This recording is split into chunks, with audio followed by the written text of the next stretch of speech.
Hello everyone, we are from the TEDx Hansraj team. Today we have organized our flagship licensed event, Parallax, the Walls of Realities.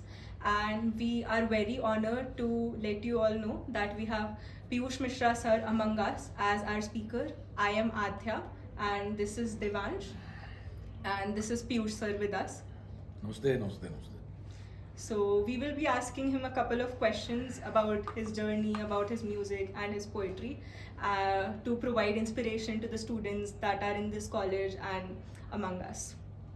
So sir, my first question to you would be कि आपके जो भी poetry होती है, जो भी आपके songs होते हैं, उनमें बहुत ही रॉ इमोशंस होते हैं, बहुत ही वल्नरेबिलिटी होती है, जो कि बहुत लोगों को रिलेटेबल लगती है. तो आपको इंस्पिरेशन कहाँ से मिलती है ऐसे गाने लिखने की, ऐसी पोइट्री लिखने की? कहीं से नहीं मिलती यार, ऐसी मिल जाती है. मतलब मुझे पिन पॉइंट नहीं कर सकता, रॉकेट साइंस नहीं है. यहाँ से मिलती है, वहाँ से मिलती है, मैंने कभी सोचा भी नहीं.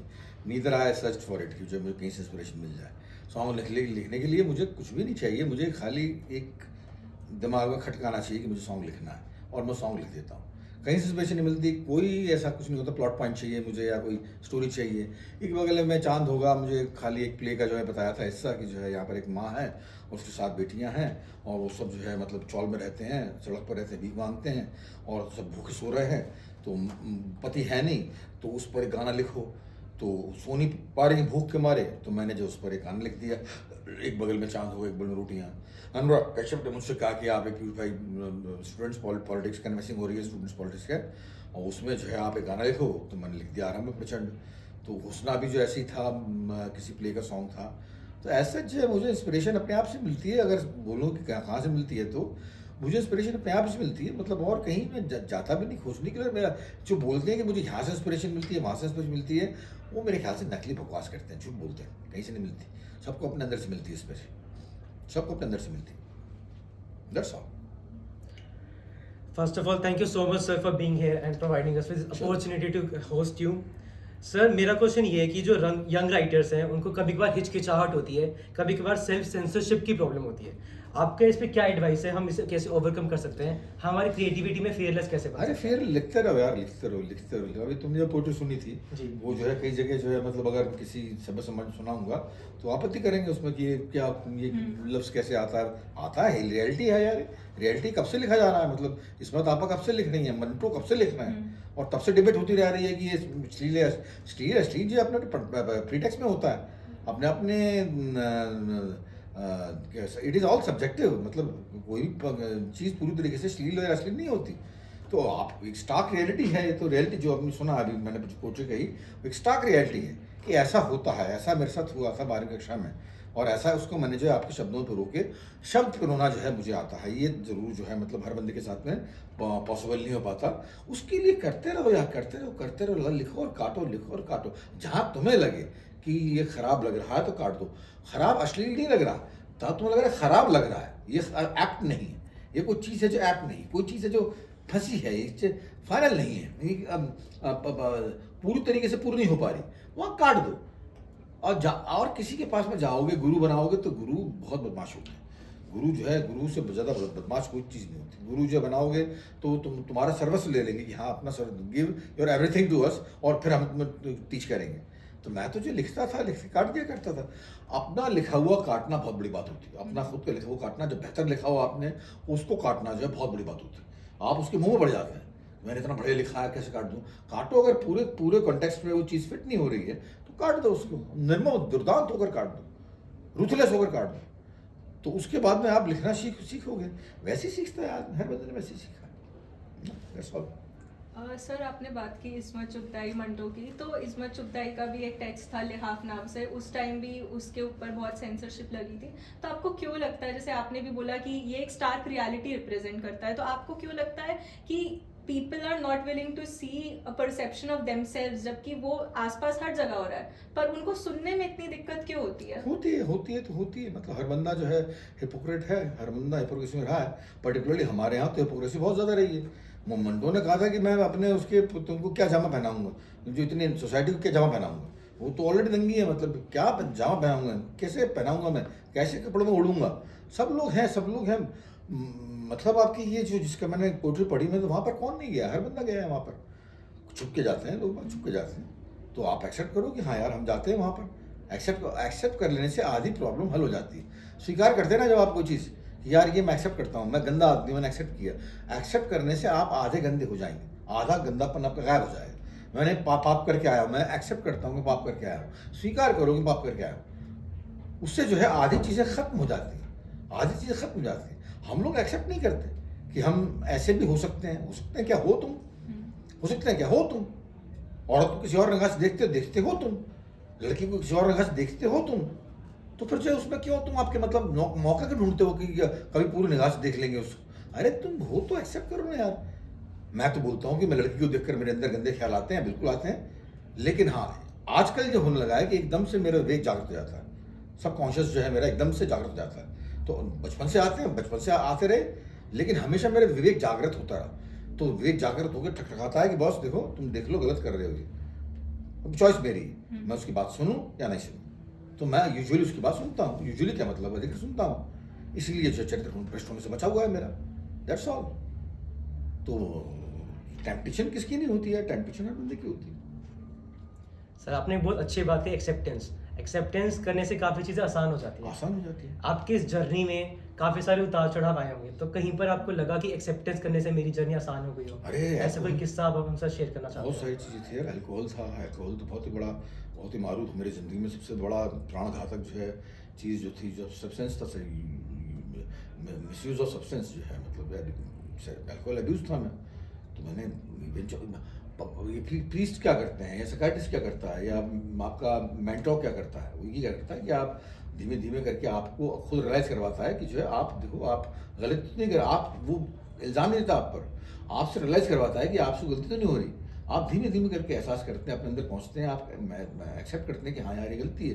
पहले तो बंदा माने कि मैं बीमार हूँ, पहले बंदा मानता ही नहीं। मैं अरसा हो गया मेरे को, मैंने मानने से इनकार कर दिया कि alcohol is can be disease. अरसा हो गया, अरसा लगातार लगातार पीता रहा, ये सोच के कि जो है अल्कोहल डिजीज होती नहीं है, कि मैं और होती भी तो मुझे नहीं लगी। मैं मानता ही नहीं अगर मैं अल्कोहलिक हूँ या मैं बीमार हूँ तो मैं कैसे ठीक होऊंगा।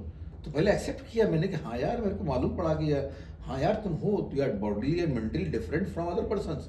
तुम पहले मानो तो उस बात को, जब स्वीकार किया उसके बाद में धीमे धीमे उसका यूज होना घटना शुरू हो गया।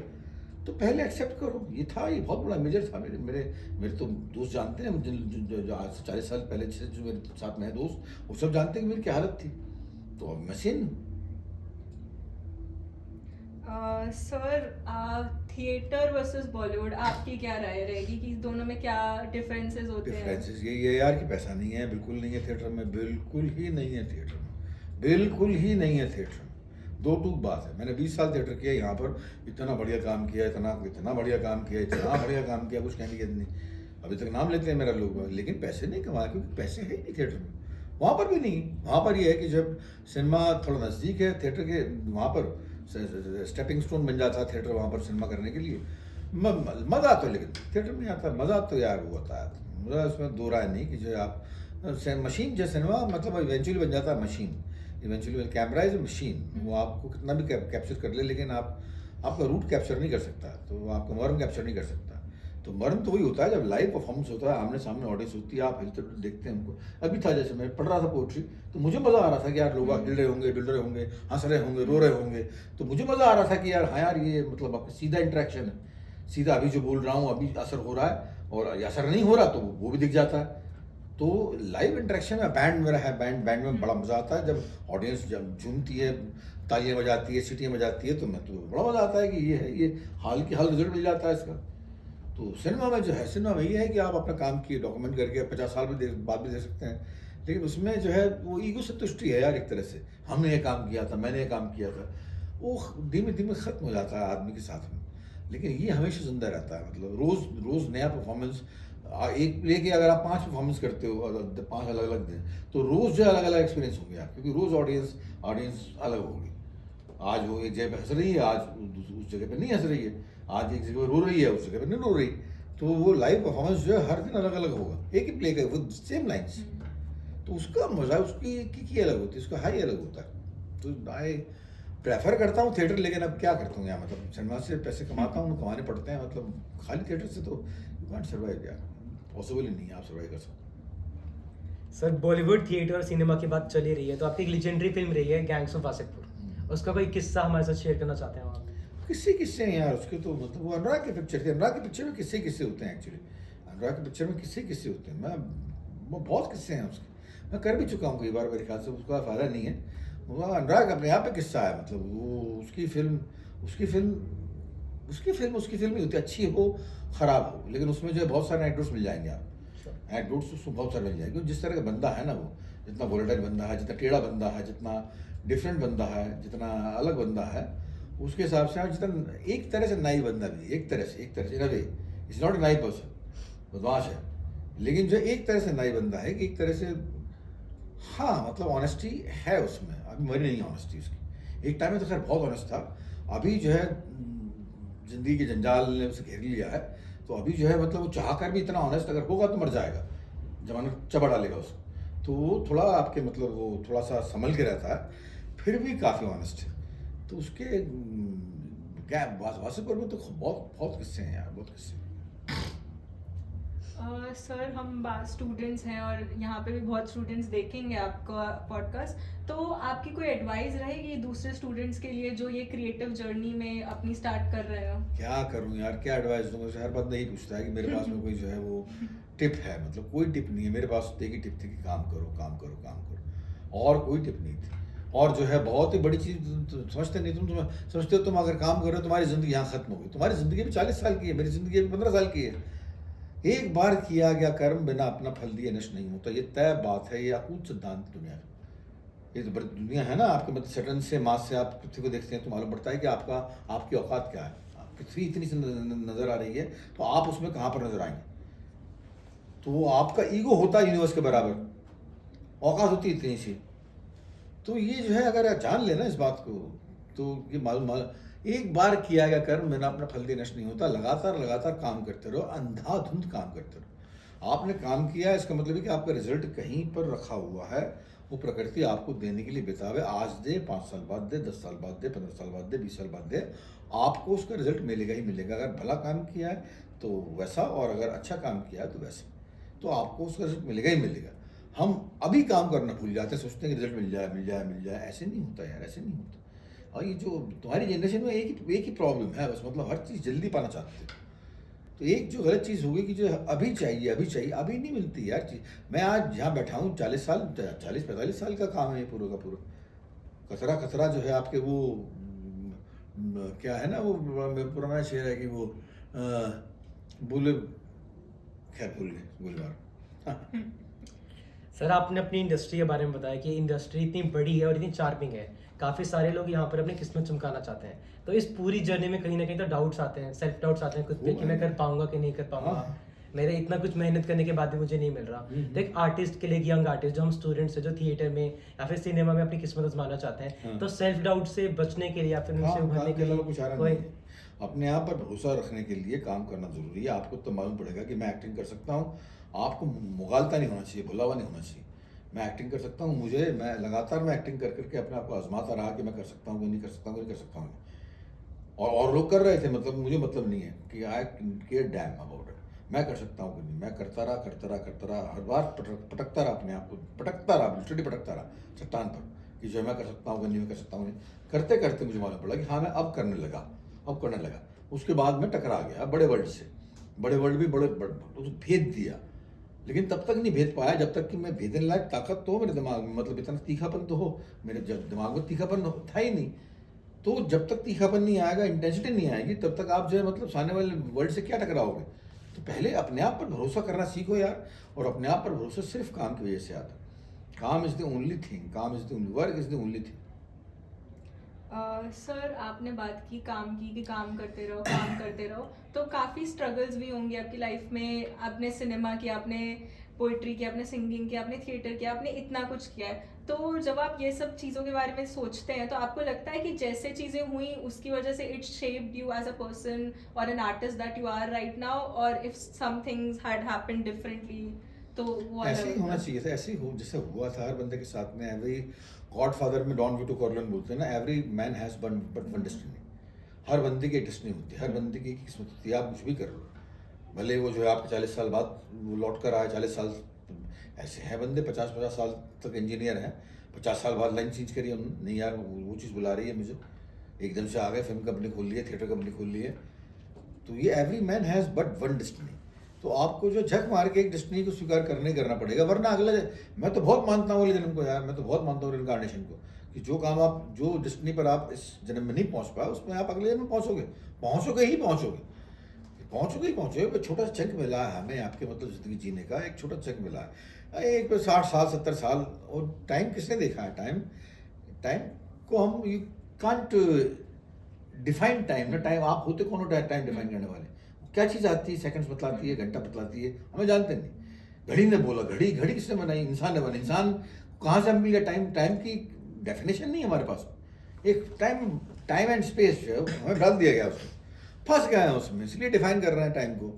तो इसलिए जो है मतलब वो हर बंदे के पास में अपनी डेस्टिनी होती है, और हर बंदा ठोक पीट कर वहीं पहुंचता है। और मुझे मालूम है कि जो है, मुझे तो भाई अगर ये नहीं हुआ होता तो मैं तो मेरे ख्याल से अल्कोहलिक होकर जो है अल्कोहलिक की मौत मरता, अभी तक शराब पी के मर चुका होता। मेरे को तो इतना संभाला है, मेरे काम नहीं संभाला है, मेरे फ्रेंड्स हैं, मेरी बीवी है, दोस्त हैं, इन लोगों ने संभाला है। मेरे काम, मेजरली मेरे काम ने संभाला। सर आपने भी टाइम कॉन्स्टेंट्स की बात की, इसी के साथ साथ काफ़ी सारे यंग आर्टिस्ट भी हैं और वैसे भी आर्टिस्ट हैं जो फाइनेंशियल कॉन्स्टेंट से भी गुजरते हैं। बीइंग अ स्टूडेंट, एक पैशन और एक फाइनेंशियल स्टेबिलिटी में जब चूज़ करने की बात आती है तो कहीं ना कहीं डायलेमा होता है। तो आपका इस पे क्या टेक है? वो तो करना पड़ेगा ना, वो तो रिस्क लेना पड़ेगा, वो तो रिस्क लेना ही पड़ेगा, उसमें तो कोई गुंजाइश ही नहीं। आप कितना भी फाइनेंस आपके पास नहीं हो, हमारे पास भी नहीं था, हम मेरे किसी शादी के पास नहीं था फाइनेंस, कोई फाइनेंशियली स्टेबल नहीं था, कोई फाइनेंशियली स्टेबल नहीं था। शाहरुख आप कहो तो हाँ भी था, भी उसके पेरेंट्स के पास में था, लेकिन वो भी इतने धनाढ्य नहीं थे। ऐसा मैंने कभी नहीं सुना कि जो है मतलब, ठीक है आप पॉलिटिकली स्टेबल थे, आपके मतलब सोशली आपके स्टेबल थे, लेकिन इतना आसमान फोड़ जो है मतलब उसने, शाहरुख जैसे आगे बढ़े, वो तो बहुत ही फिनोमिनल था। तो जब तक आप डकारोगे नहीं ना, हुंकारा नहीं मारोगे, तब तक कुछ हाथ में नहीं आएगा। अगर आप जितना छोटा सोचोगे उतने छोटे बन कर जाओ, मुझे इतना सा चाहिए, इतना ही मिलेगा, अरे मुझे उतना बड़ा चाहिए, उतना बड़ा चाहिए, तब कहीं जाकर आपको मिलेगा उतना बड़ा। उतना बड़ा सोचो तो पहले। हम अपनी औकात को भूल जाते हैं कि हम तो कुछ है ही नहीं यार, हम तो भीख मांगते हैं डेस्टिनी से कि यार हमको तुम दे दो। अरे भीख क्यों मांगते? छीन के ले लो ना यार, छीन के लो ना। तो जाके भिड़ो पहले, वरना भैंसी की तरीके से भिड़ना पड़ेगा वक्त से, तब कहीं जाकर रिवॉर्ड मिलेगा। और उसके लिए बहुत ज़्यादा पकड़ने की ज़रूरत है। पकड़ने के लिए आपको कर्म करने के अलावा और कुछ चारा नहीं है आपको। कर्म करो, कर्म करो, काम भी नहीं, कर्म करो, दैट्स ऑल। सर एक लास्ट क्वेश्चन, हमने सिनेमा की बात की, हमने पोइट्री की बात की, आपके दिमाग में ऐसा कोई फिल्म मेकर या पोएट है कि आपको लगता है कि इनकी फिल्म या इनकी कोई कविता तो एक बार जिंदगी में पढ़नी ही पढ़नी चाहिए? हर बंदा, बहुत लोग हैं, एक आध नहीं, एक आध नहीं, बहुत लोग। कुछ सजेशंस आपके? हर बंदे को पढ़ो, शाहिर साहब को पढ़ो, आपके मतलब बदायूनी साहब को पढ़ो, शकील बदायूनी मतलब इनके लिरिक्स मैं बोल रहा हूँ, शैलेंद्र साहब को पढ़ो, बिल्ला साहब हैं, नक्शलालपुरी हैं, फ्रांसिस फोर्ड कपोला जो है मतलब फिल्म मेकर है, बहुत सारे फिल्म मेकर्स हैं ऐसे, बहुत सारे फिल्म मेकर्स हैं, उनको पढ़ो। मतलब अथा है पढ़ना तो सिंगल आउट करना वैसे मुश्किल है कि इसको पढ़ो या उसको नहीं पढ़ो। मैं तो एक चीज़ में तुम लोगों से आगे था। अभी जो है, जो फर्स्ट ईयर के बच्चे मुझे लेने आए थे, अब बच्चा तो कहता नहीं, मैं सब यंगस्टर्स हैं, बच्चा बचपना छोड़ के आया कॉलेज में, तो मैं उनसे पूछ रहा था कि यार क्या है क्या नहीं, कितना, कहाँ जाओगे, क्या पढ़ा, प्यार किया कि नहीं अभी तक, इश्क किया कि नहीं अभी तक। उनसे यही जवाब यही था कि सर डर लगता है ये। अबे क्यों डर लगता है? इस उम्र में क्या डर लगता है यार? इस उम्र में रिलेशनशिप नहीं करोगे तो कब करोगे? और पहले स्वास्थ्य ले लो, दिल टूटना क्या होता है, तकलीफ क्या होती है, हाँ तकलीफ क्या होती है, ये सब मालूम तो करो। उसके बाद में कि जाके आपके, मैं तो फर्स्ट ईयर में मैंने शायर पढ़ लिए थे पूरे, मैंने हरवेशरा बच्चे पढ़ लिए थे पूरे, मैंने रामधारी सिंह दिनकर पढ़ लिए थे पूरे, मैंने क्या कुरुक्षेत्र और ये सब पढ़ चुका था मैं। शायर की तो मेरे को परेशानियाँ रटी हुई थी, मतलब इतनी मोटी किताब पोट्री है उनकी, वो था मेरे पास में, और खूब पढ़ चुका था मैं। फर्स्ट ईयर में तो पका हुआ था, मैं भरा हुआ था एकदम से। तो तुम लोग क्यों नहीं कर सकते, और लोग क्यों नहीं कर सकते? तो ये कहना जरूरी गलत है कि जो है मतलब हमें पर्टिकुलर कोई राइटर मिलेगा तब हम, अरे 50 राइटर बिखरे हुए हैं तुम्हारे आसपास, तुम हाथ बढ़ाने की देर है और किताब उठाने की देर है, और पढ़ो और be rich, that's all, Sir, get enriched. anything? मेरी तरफ से एक last question sir, TEDx Hansraj की टीम के लिए एक मेमोरेबल एक्सपीरियंस था आपको होस्ट करना, क्या आपका कोई एक लास्ट मैसेज होगा या फिर कमेंट होगा हमारी टीम के लिए? TEDx यार हंसराज अच्छा था, बहुत बढ़िया था। मैं तो बड़ा खुश हो जाता हूँ हमेशा जब भी स्टूडेंट्स के बीच में आता हूँ, तो मुझे तो बड़ा अच्छा लगता है। बहुत अच्छा था, बहुत मज़ेदार था। उम्मीद है कि तुमको पसंद आया, तुमको पसंद आया कि नहीं, सवाल इस बात का। वो जो गाने की बात नहीं कर रहा, पोइट्री जो है मैं सर इस एक्सपीरियंस से अच्छा एक्सपीरियंस हमारे लिए नहीं हो सकता। इतने मेहनत, हमारे जूनियर्स की इतनी मेहनत थी। हम एक महीने से मेहनत कर रहे थे कि हमें पीयूष मिश्रा को होस्ट करना है, एंड आई कांट से कि हम इससे बेटर एक्सपीरियंस कुछ कर सकते थे। बस हम आपसे एक लास्ट मैसेज जानना चाहूँगा हमारी टीम के लिए, Host यार- जूनियर्स को एम्पावर करने के लिए। हाँ, तुम लोगों को अच्छा लगा, तुम लोगों को जो मैंने पढ़ी है मेरी जान और रजिया भी, वो तुमको अच्छा लगा। सवाल इस बात का, तुमको अच्छा लगा कि नहीं? मैंने तो पढ़ दी अपनी, जैसे पढ़ता हूँ मैं तैयारी कर भी रहा था मैं। हाँ, पढ़ने के पहले मेरे को काफ़ी तैयारी करनी पड़ती है, कम से कम 5-6 दिन पढ़ना पड़ता है। पढ़ के, और ये तो बहुत लंबी पोइट्री और टीडीएस पोइट्री है, तो इसमें तो पोइट्री क्या, पूरा डायलॉग है पूरा का पूरा, बिल्कुल। सुन लो कि है तो पूरी की पूरी। तो मैं पढ़ रहा था इसको, जो कल रात तक पढ़ रहा था मैं इसको, तो मुझे बड़ा अच्छा लगा यार, मुझे बड़ा अच्छा लगा, बहुत बढ़िया लगा। गोल्डन था पूरा का पूरा एक्सपीरियंस, मैग्निफिसेंट था। और स्टूडेंट्स जो है मतलब हमेशा अच्छे होते हैं यार, बहुत बहुत ब्राइट होते हैं स्टूडेंट्स। जब भी मिला हूँ, पिछले 40 साल से मिल रहा हूँ स्टूडेंट से, बहुत ब्राइट होते हैं। और मैं उम्मीद करता हूँ कि कभी बल्ली महारान का परफॉर्मेंस जो है, मैंने राहुल से बात की है, मेरा जो मैनेजर है, उसने कहा कहीं से स्पॉन्सर मिल जाए ना पीयूष भाई तो करते हैं। मतलब आपके खाली तुम्हारी आई कार्ड लगेगा वहाँ पर, तुम्हें टिकट लेने की जरूरत नहीं पड़े। ऐसा ड्यू के लिए एक बल्ली महारान का परफॉर्मेंस करें हमें, और इच्छा है सर, अंदर। मुझे मौका मिलेगा तो मैं जरूर इसका Sir, पार्ट हम स्पॉन्सर्स लाते हैं। हाँ, मतलब टेडेक्स ये- हंसराज की टीम इस पूरी चीज को ऑर्गेनाइज कर सकती है। तुम लोग सभी बल्कि खबर फैलाओ ना, आपके पूरा का पूरा हंसराज, क्या मतलब हंसराज हिंदू, ये वो सब जो है, करोड़ीमल वगैरह सब मिलके एक परफॉर्मेंस करें, खाली स्टूडेंट्स हों उसमें, ठीक है। चारों तरफ स्टूडेंट्स हो, और हम जो है मतलब खाली आई कार्ड दे के उनकी एंट्री हो, और जो है फ्री हो, मतलब बाकायदा। बिल्कुल मैं तो ये सर। मैसेज दे रहा हूँ तुमको, अगर तुम तो वाकई कुछ करना चाहते हो तो ये करो यार। बल्ली महारान बड़ा अच्छा बैंड है, ब्राइट बैंड है, तुम्हारे पसंद के गाने हैं, जो तुम गाने जानते नहीं हो वो भी हैं उसमें, कई सारे गाने उसमें हैं जिनके बारे में तुम जानते नहीं हो, तो वो भी आएंगे, तो बड़ा मज़ा आएगा उसमें। और मैं तो और चला 40-50 साल जवान हो जाऊंगा उसमें परफॉर्मेंस करके। बिल्कुल सर, करो। यानी हमारी चेकलिस्ट में हाँ। टेडेक्स हंसराज की नेक्स्ट चेकलिस्ट हमें आपको एक कॉन्सर्ट करवाना है। कराना है sir। करो प्रॉपर हर बच्चे के लिए फ्री होगा, सिर्फ आईडी कार्ड ID कार्ड के साथ। एंड हमें पूरा इवेंट होस्ट करना है सिर्फ आपके सर लिए। हम स्पॉन्सर्स लाएंगे, आप चलो, उसकी चिंता मत पक्का करो। पक्का पक्का, हाँ, इनकलाब जिंदाबाद। Thank you very much. Thank you so thank you much. So much.